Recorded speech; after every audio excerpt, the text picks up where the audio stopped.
Welcome to What to Know Down Below by Tina's Wish. We're here to empower you with the knowledge and tools you need to advocate for your own gynecologic health.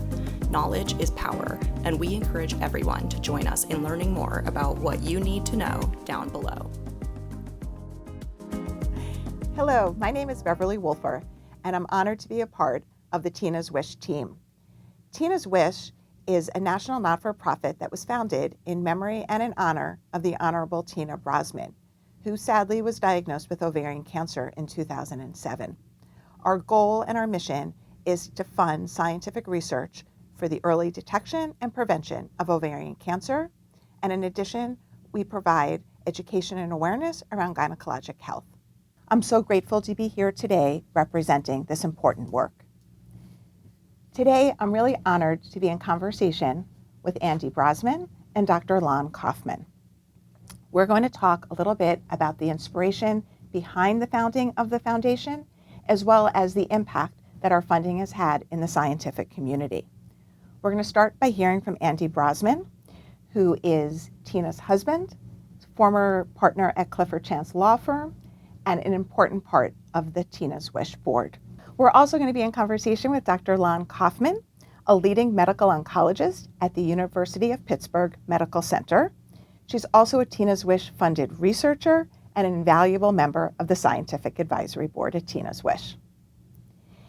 Andy, over the past 13 years that I have been at Tina's Wish, there's not a year that goes by that I do not receive an email or a handwritten note that shares with me about the incredible person that Tina was.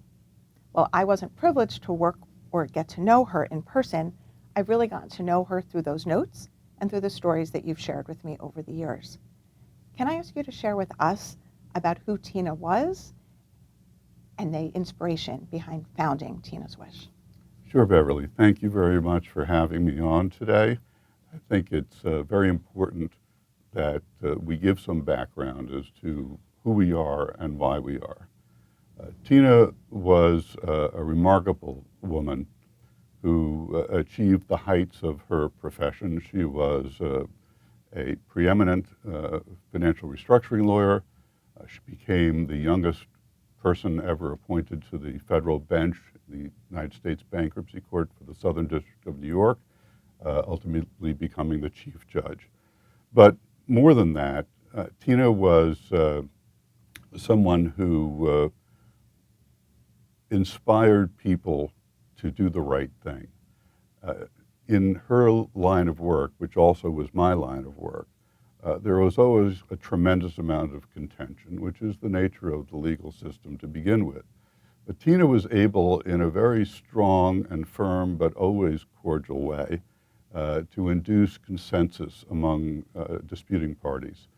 And it was that type of characteristic that helped us launch Tina's Wish. Tina was diagnosed with ovarian cancer at the age of 52. She was feeling a little bit of discomfort abdominally. She gained a little girth in her waist, and she had written it off to middle age changes. She went to her gastroenterologist, she went to her gynecologist, neither of whom diagnosed ovarian cancer, neither of whom really even raised the possibility of ovarian cancer. It was only our old-time general practitioner who spotted it, and Tina found herself in debulking surgery the very next day. This was obviously a shock to all of us. Tina was a very healthy woman in the prime of her life, extraordinarily fit, and not given to illness in any respect. So it was quite uncommon that she would find herself feeling ill. She was somebody who was resilient in just about every situation. She was a person who was more attuned to taking care of other people than being concerned with her own well-being.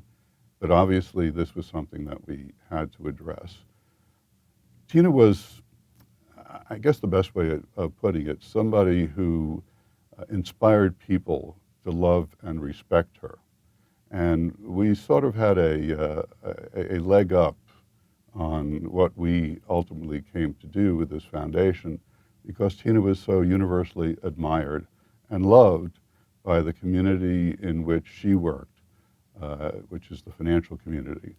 So we had an outpouring of support that was built in as a result of who Tina was. Tina was a remarkable woman to be married to. We were married for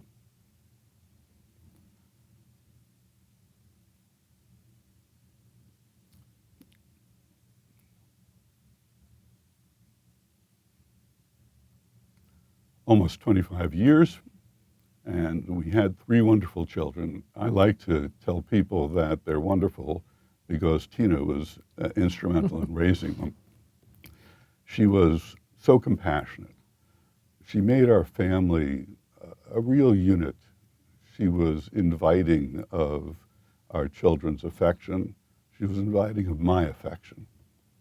I wonder all the time on what more she could have achieved and who she could have become as she aged with me. And the thing that I regret most about this is not having that opportunity to grow old with her and continue to be guided by her sense of wonder and exploration and adventure that really was the hallmark of how she lived.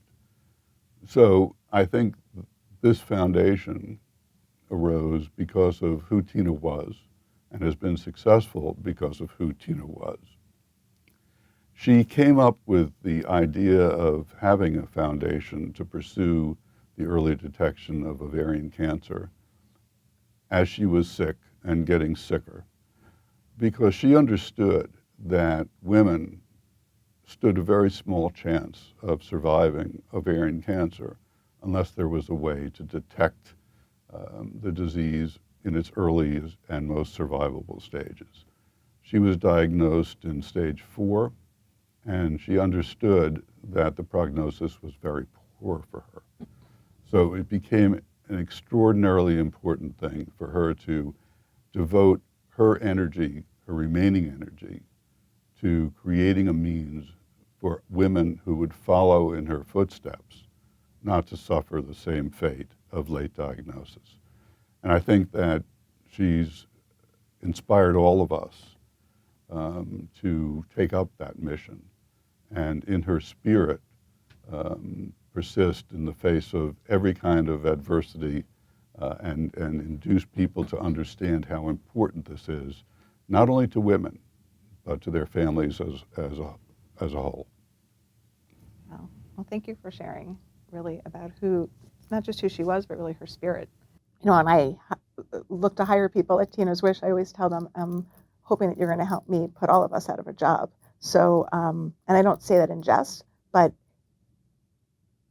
since the time I've come, to me, Tina's Wish is really an aspiration and something that we can actually accomplish. And I don't know how many people in their lifetime can actually say that. And I know that she continues to inspire all of us, every day, all the people that work with us. Yeah, I think that her personality and her ability to draw people to her was an essential foundation for her foundation to be a success. And we have had a remarkable ride thus far, from our very small and kind of unguided founding to the part where we are today. And I'm most pleased that her name has become associated with one of the most important resources for funding ovarian cancer research in the country. And we're going to talk a little bit about that, really how we've become somewhat of a think tank for the research community in the early detection space. Just one more piece, just really about Tina. Something that's always been important to the foundation was the creation of the Tina Brozman Mentoring Award that we present annually. Can you maybe just share one mentoring story that you remember, or something that maybe she shared about a mentee? Because so often people that I meet will share about how they were either in her courtroom or they would go to her for advice, and what an impact that made on them. Well, there's two areas where I think she was very impactful. One, recognizing how difficult it was for young women to both devote untold hours to becoming a successful lawyer and at the same time trying to raise a family. She spent a lot of time mentoring young women as to how they could succeed in doing both. But the story I'd like to relate was one day a young woman came into her courtroom and made an argument before her by reading from a written script. After the court recessed for the day, Tina suggested that the woman stay after and speak to her directly. Tina said, "Throw away your script. Now make your argument again to me." And I think what this did was let a young lawyer know that they had these abilities within themselves, and it only took an unlocking of that to become a more proficient lawyer. And I don't think there's another judge that I'm aware of who would have done something like that. But this is how Tina was, and the mentoring aspect was so important to her. And it's really just a translation of how she raised her own children. Right. Wow. I think that's inspiration to anyone listening today, that you never know how you're going to impact somebody else, and by really providing constructive and honest advice, what that can mean for someone else, both personally and professionally. So, Lan, so excited to be talking with you as well. One of the things that I've heard about Tina over the years was that she would oftentimes say, "I'm not angry for having ovarian cancer. I'm angry I didn't have a fighting chance." And since I heard that, and I've met so many women who are along this ovarian cancer journey, it's a similar sentiment that they share. Why is that? I think it comes down to we have no way of finding this at a stage where it's curable, or at least highly curable. Ovarian cancer, unlike other cancers, and you think of things like breast cancer, which starts as a mass in the breast and kind of slowly gets bigger and bigger, and we have ways to do things like mammography and MRIs where we can find that tumor. And we know those things save lives. We find that tumor, we can cut it out, we can save patients' lives, and that has been a huge success. In ovary cancer, by the time a woman is diagnosed, unfortunately, like Tina, cancer cells have spread everywhere. When you talk about metastasis, that just means that the cancer cell has spread from where it started and learned to live in new places. And once that happens, cancer cells are really good at evading all our treatments. Sure. We can cut it out, throw lots of chemotherapy at it, we can throw new targeted treatments at it, but really it's just buying time. The ability to cure that cancer that's already found its way to live in other spots is really low. And so I think, that not having a fighting chance is because we don't find it early enough. And it's really because we don't know enough about it. Fortunately, there have been folks that have been devoted to figuring out how ovarian cancer starts. And this starts the very basic biology of it. And now we know that most ovary cancer actually starts in the fallopian tube. Unfortunately, a lot of people don't even know what a fallopian tube is and kind of how that relates to the ovary. But most ovary cancer starts in the fallopian tube as changes in the lining of the fallopian tube, changes in 10 to 20 cells that grow into maybe 200 cells. And then those can invade or break off and spread. And so being able to find those 200 cells in the fallopian tube is an incredibly difficult challenge. But that's really where we need to go to be able to find this at an early stage, or even to be able to prevent this cancer from forming. And then that's how we're going to give women a fighting chance. That's how we're going to save lives. That's how we're going to make ovarian cancer a curable thing, or hopefully something that's not even an issue anymore. If we could prevent it, that would be by far and away the best way to go. That is definitely part of our mission statement. And before we start talking a little bit about the research that you're doing, I want to go a little bit back to kind of the disease itself. So I think myself, like many other women out there, we go for an annual exam and we get a pap smear, but that's really only for cervical cancer. Why don't we have a test yet, or does such a test exist and I'm just not getting it? Yeah, the test does not exist. Again, I think it's because of where these cancer cells start. The fallopian tube, the changes in the fallopian tube happen at the far end that's closest to the ovary. And so it's kind of deep within your body. It's not something that you can sample on a pap smear, or when you're doing a pelvic exam, you can't feel any changes there. There have been big studies to look at things like ultrasound. So can we look at changes in the ovary and the fallopian tube with ultrasound? But unfortunately, because it's so tiny when it starts, it just doesn't work. And so, you're not missing a test. There just isn't a test. And pap smears are wonderful for detecting most cervix cancers. They just don't do anything for ovary cancer, unfortunately. Okay. So we'll transition a little bit to kind of the work that we're funding. Can you share first, though, how you became involved with Tina's Wish? Sure. So as a physician scientist, when I was training through medical school and doing my PhD, I really focused on ovary cancer and started doing research in that space because it was an area of unmet need. Particularly, there aren't a lot of medical oncologists that are doing research in the area, and I loved the patient population. And so my research really started in metastatic disease, right? Because that's how most women present. There's tons of tissue, unfortunately, and that it's just an easier thing to study. There's lots and lots of cells there. They've spread. It's an easy place to study. But my mentor at the time was involved with Tina's Wish, and there was a funding opportunity for a rising star investigator, basically to get young investigators interested in actually working in the early detection prevention space. So we kind of took that leap to say, let's look at a really hard question. Not to say that studying metastatic ovary cancer is not a hard question.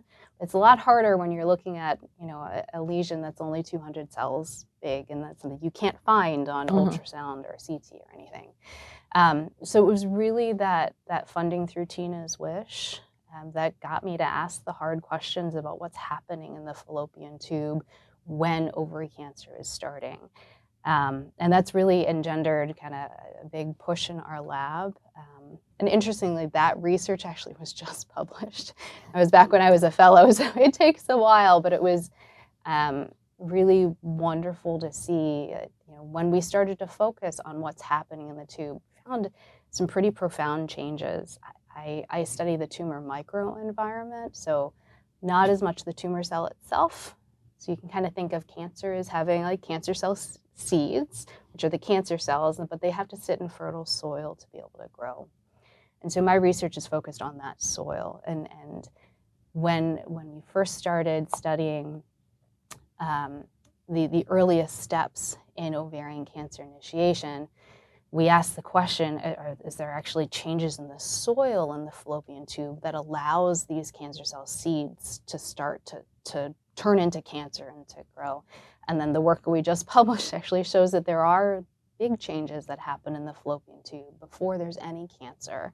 And as the fallopian tube soil starts to become more fertile for cancer initiation, that's when we can actually see cancer cells start and then start to invade and spread. And so it was lovely to see some of that work come into fruition. Obviously, there's so much more to do, but it gives us another area to target.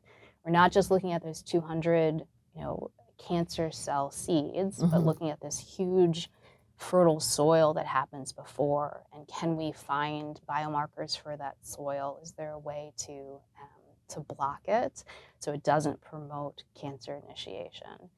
So it's sparked a whole other investigative field in our lab, and hopefully something that will really move forward and help us come up with an early detection or prevention strategy.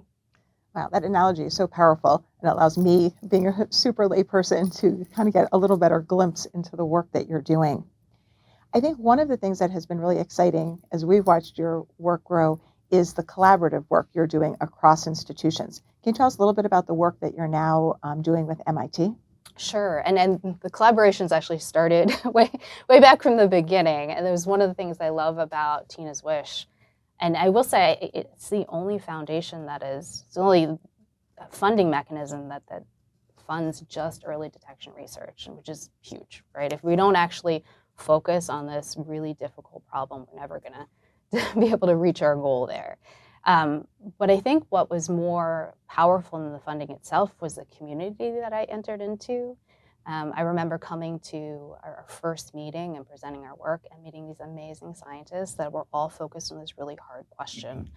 And it wasn't competitive at that point. And it's still not, it's collaborative. We welcome you in, here are these tools, here are these models, here are these patient samples, how can we help? And so from that initial meeting, I collaborated with folks from Hopkins and Penn, and they are still very close collaborators. And then we had a Tina's Wish Summit, which actually brought investigators that were not really in the cancer biology field, but across different disciplines, which was amazing. And so I met Dr. Kripa Varnashi and Dr. Angie Belcher from MIT, who are engineers, and they bring just such a different approach to the same problem. And so we started a collaboration where we're looking actually at the physical properties of this soil. So all of my work has been to look at the soil and in a cell biology standpoint. How is it signaling to the overlying cells? How are they moving together? But it turns out that they actually have physical changes, things like pH, things like stiffness, things that our engineering colleagues can measure. And so we're collaborating on being able to measure those changes as cancer initiates, and actually being able to use tiny little scopes like a falloposcope, which will go up into the fallopian tube and detect these changes so we can actually find those early lesions before they've turned into full-blown cancer. So it's been amazing, both lovely people and wonderful scientists, but to bring people that think a little bit differently and approach a problem from a different way to come together, I just think it is really powerful. And so that's been a really fun and fruitful new collaboration. I'm always so blown away at our summit or our symposiums where people are doing what you just said, collaborating, because I think about so many other professions and it's so siloed. And so I almost just wonder, could we also be inspiration for other communities to work together? Andy, we were talking a little bit earlier offline about really the growth of the foundation, where in 2008, the first grant funding went to one institution for $200,000. And now this year, we're funding $2.5 million across 15 different institutions.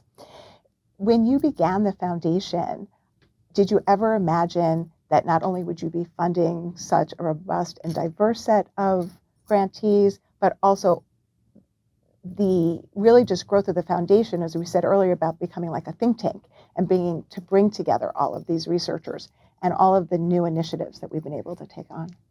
Well, we started off as a group of uninformed lawyers and judges who knew nothing about fundraising or running a not-for-profit organization. So the chances of our succeeding were pretty low. However, again, because of who Tina was, the degree of success she achieved is something that we couldn't help but model ourselves after. We would have been a tremendous disappointment to her if we didn't achieve a similar level of success. She didn't expect anything less of herself than she would have expected of us. And I think she drove us to become what we have become today, and that is a very successful organization that's focused on a single scientific issue. I think that if we were to look back on who we were and how we started, one of the things I recall thinking was we will be successful when Tina's name is both associated with the cause and at the same time the least important part of what Tina's Wish is. Because if we can institutionalize ourselves, as I think we've had to a great degree, then we are long down the path of having achieved Tina's mission. True, we have a very daunting scientific issue to resolve, but I'm quite confident that not only because of the quality of the researchers we fund, like Lan, but because of Tina's indomitable spirit, that this is something that we will succeed in achieving. What advice do you think she would give us today?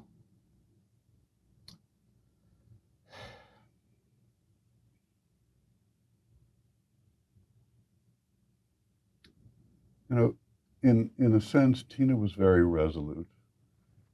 She was very goal-oriented. And as I mentioned, she was very successful in achieving those goals.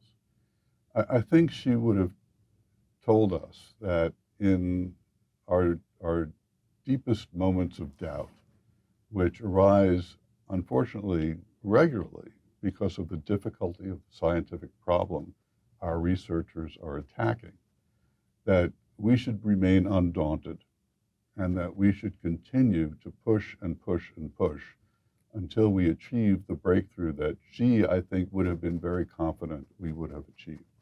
And I think that her resolution and sense of purpose would continue to push us to become the one resource that at the end of the day is going to solve this incredibly difficult problem. So, Lan, was there a moment in your lab that you felt like you're getting closer to achieving the goal and the mission of Tina's Wish? Yeah, I think, the first time that we saw these changes, these soil changes, and actually primary patient samples. So, as part of the research process, we model a lot of things in the lab, but you always need to bring that back to actually what's happening in a person. And so we were fortunate enough through collaborations through Tina's Wish to have a whole series of fallopian tubes from women that either had completely normal tubes, from women at higher risk because they have BRCA mutations, or from women that have these early lesions, which are called stick lesions, by the way. And so we did this kind of fancy imaging that allows us to look at lots of different markers, but we were able to actually see that these stromal changes were starting to cluster around these precursor stick lesions, and then would span, millimeters, almost a centimeter away from that lesion. And then we actually found them in tubes of just healthy women too. And so to be able to see that, wow, what we're finding, in our tissue culture is actually happening in patients. This is real and impactful, and it's there in a fairly large abundance. So I think that was the point, like, wow, this is important, and this is something that we can leverage really to come up with a biomarker for early detection. So that's been our biggest moment thus far. But I do say, every step we take forward, whether it's negative or positive, it is a step in the right direction. And medical advances don't happen without basic science, right? So that basic bacterial yeast work is important, and I think sometimes we lose that understanding, but to be able to see that basic research start translating forward is really exciting. So I hope we'll get there soon. I think that Lan struck a very important note when she has explained how important the collaborative process is, and I really believe that this is the beating heart of this organization, and it somewhat differentiates our process from those of other not-for-profits in this field. There's a very big difference that allows collaborative work to become innovative and extraordinarily exciting that a non-collaborative process does not encompass. And you mentioned earlier the summit. I think the summit is one of the most remarkable sessions I've ever witnessed, bringing people together from disciplines outside the ovarian cancer field whether it's engineers or those who specialize in other cancers, and to watch as a layperson this kind of incredible fusion that takes place in a room and the excitement that that generates and the projects that we've been able to fund as a result of that excitement is just extraordinary. And I think that really is at the heart of what we do. I couldn't agree with you more. It's one of the most favorite times of the year for me, and I always leave so inspired. I may only understand like 3% of what they're actually saying, and I'm Googling half the terms that they're talking about. But when you start to see the sparks, and we've actually seen Lan's project being one, and we have another one that actually came about because people were in the same room talking to each other and realizing that if they work together, they might actually be able to come up with a completely new solution to this incredible challenge. You know, we had honored President Clinton and his work with the Global Women's Health Award. And one of the things he said in accepting the award really stuck with me. And he said that your foundation is going to succeed because you're doing it the right way. And what he was referring to is the collaborative way. And I think that it was great to hear that from President Clinton. I remember that. And it also really was emblematic of who we are and how we go about our research. I would emphasize collaborative and not competitive. And and that's the nature of research funding is competitive, and that's a good thing. But Tina's Wish is really unique in that you bring the investigators together and say, work together. And it truly is, because it's such a small community, you build strong collaborative relationships that help one another and you know, come together and get funding from, you know, our more traditional government-based fundings and things, but it's a unique environment. I've honestly met some of my best collaborators, some of my best friends in the research community here. You were just talking about that funding comes from multiple places. Can you talk a little bit and share with us why is the seed funding that Tina's Wish provides so important? You know, I think, because it's a really hard question, and because it's such a hard question, it's hard to break into the area. Right? You need to be able to build models. You need to be able to have samples to do this testing on. And so the seed funding is critical to get that preliminary data, to get that kind of, you know, initial chunk of experimental data to say, wow, there's something here and I can build upon it. And then that'll allow you to then apply for bigger funding grants and things like that. And so, you know, the initial Rising Star grants allowed us to get other NIH and DoD funding to continue that forward, and actually in collaboration with other Tina's Wish investigators. And so without that seed funding to be able to do that really initial work, there's no way you can get other funding. You need to show that when your idea is more than idea, there's actually some data behind it. No, I think it's also important, as Lan pointed out, because of the difficulty of getting funding in this area, and these days generally, we, I think, make a point of trying to fund innovative research.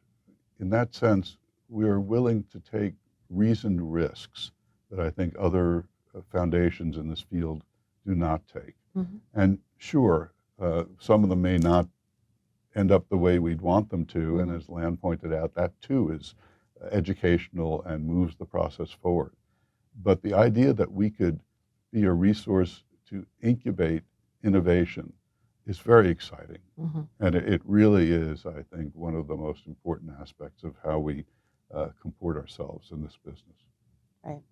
No, I couldn't agree more. Lan, is there an example that you could share with us where the Tina's Wish funding helped you secure additional funding? And can you quantify that for us? Sure. So yes. So the Tina's Wish funding, starting from the Rising Star grant, and I've been very fortunate to have other team science grants through Tina's Wish, really allowed us to get the data to say, you know, we should be looking at these stromal soil cells in the fallopian tube and how they are impacting the overlying epithelium and that process of malignant transformation.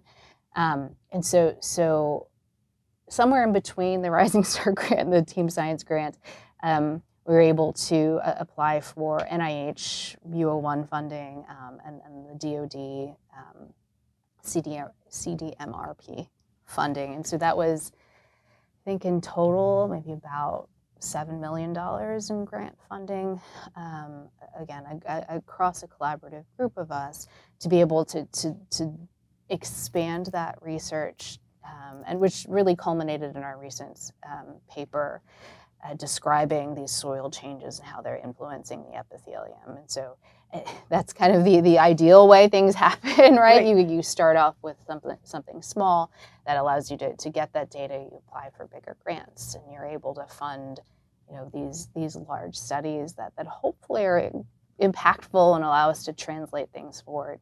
Because, I think one thing that folks don't always recognize is how expensive research is. Particularly some of the more cutting edge things we do. So one of the main challenges in ovary cancer research is the fallopian tube's tiny.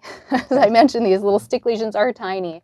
And so you only get 1 or 2 shots at getting as much information from that lesion as possible. So we have to use pretty advanced techniques, largely things that are multispectral immunofluorescence, that you can look at 7 to 8 different markers at once, and then you can choose little areas and do, it's called digital spatial profiling.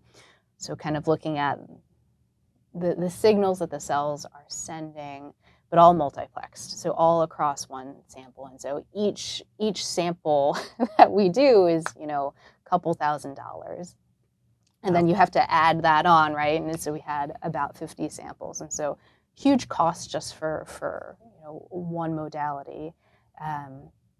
But that's really how we're going to make advances. And so being able to get that research funding that allows us to do that is important. And also obviously allows us to have, to hire folks in the lab, because no one does this by themselves. Or we talk about collaboration, but we all build our own labs, and hopefully we're training the next generation of researchers. And so folks in my lab get trained in things that are hopefully going to help build their careers, and now they'll have interest in ovarian cancer early detection. Actually have a trainee who's applied for a Rising Star grant, so we're coming full circle, and she's actually really interested in endometriosis-associated ovary cancer. And I don't think we talk about that much, so I've been talking about the fallopian tube, which generally is where most ovary cancer starts, so 70% of ovary cancer, which is high-grade serous. The other 30% actually is likely linked to endometriosis, and they're called endometriosis-associated ovary cancers, but it's kind of a different disease, and we have no way to detect that either. And so it's lovely to see her interest in that area, because it's also critically important. And so also looking, focusing on the soil, but the soil and endometriosis instead of the fallopian tube, and how that leads to malignant transformation. So all of that research funding helps us mentor the next generation in our labs, which will hopefully, this will be exponential, and we'll have more and more folks that are using their resources to attack this question. I think you've just shared so many powerful nuggets right there. I mean, one is just how expensive this is, and two, though, once you are able to get some demonstrable results, as you were from the Tina's Wish grants, you were able to apply. So any of those business people listening to us out there, that return on investment was incredible. I don't know how many other people can make, just a few $100,000 investment and get a $7.5 million return. So congratulations. I know that's no small feat. But I think you also raised the important point about how important it is to be training the next generation of researchers who are also bringing along with them the new technologies, the new approaches.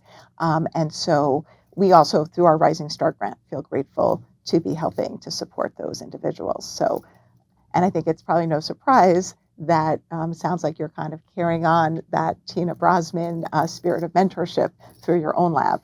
And so we're really grateful to you for that as well. It's absolutely a privilege. And honestly, it would only be to my trainees' benefit to be able to be within the Tina's Wish community, because it really has been such a great kind of incubator for future success.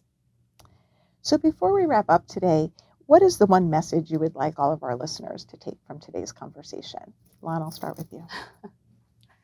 I think investing in hard questions and challenging topics is important. If you don't try, you're never going to reach it. And you know, all it takes is that initial step, and then you start to build momentum, and then you can actually make real progress. So I certainly run across folks in my career who are like, oh, that's never going to happen. Well, if you don't try, you're never going to get there. And I think it's, you know, you look at the amazing results that we've seen from you know, other folks in Tina's Wish and beyond, and you get inspired and say, yes, this is something we can actually do. So you know, investing in difficult questions is important, because that's actually how we're going to answer them. That's so important. Thank you. Andy? One of the things that was very important to Tina in coming up with the idea of this foundation was to ensure that other women wouldn't suffer the same fate that she did. And I think our listeners have to appreciate how important this project is. Although ovarian cancer is one of the cancers that are not broadly felt in terms of the percentage of women who are stricken with it. It is the most deadly deadly of all of the gynecological cancers.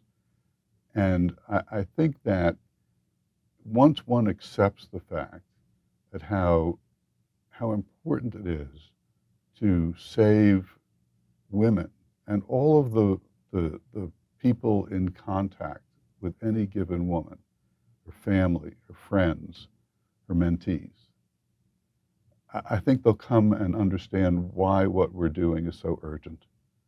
And I think that the best way of proceeding to solving that problem is through that understanding and the generosity it inspires. I just want to thank you both for being so open and honest and sharing your expertise with us in a way that those of us who don't have MD or PhD after our names could understand. And Andy, also really just sharing with us about who this foundation was named for and really her inspiration. And I know that I'm inspired by her every single day. So I hope it gives you some degree of comfort, which I know it's still really challenging to both talk about her and remember her. But I also like to think that when someone continues to impact the world, even after they're gone, they're not really gone. They're still really with us. And so I'm really privileged and honored to be able to work with Tina's Wish and in support of the mission, and really and truly hope to accomplish the mission one day. So thank you. Thank you, Beverly. I would also say thank you for doing things like this. Education is hugely helpful. Just raising awareness. Ovarian cancer is something out there that we have no early detection for. That is a huge problem that creates so much suffering and death. Right? It's important just to raise awareness, just to say the word. Right? This is something that we need to be focused on. So thank you very much for doing this. For more information about gynecologic health, visit tinaswish.org/whattoknow. That's tinaswish.org/WHATTOKNOW. And like, follow, or subscribe wherever you listen to your favorite podcasts.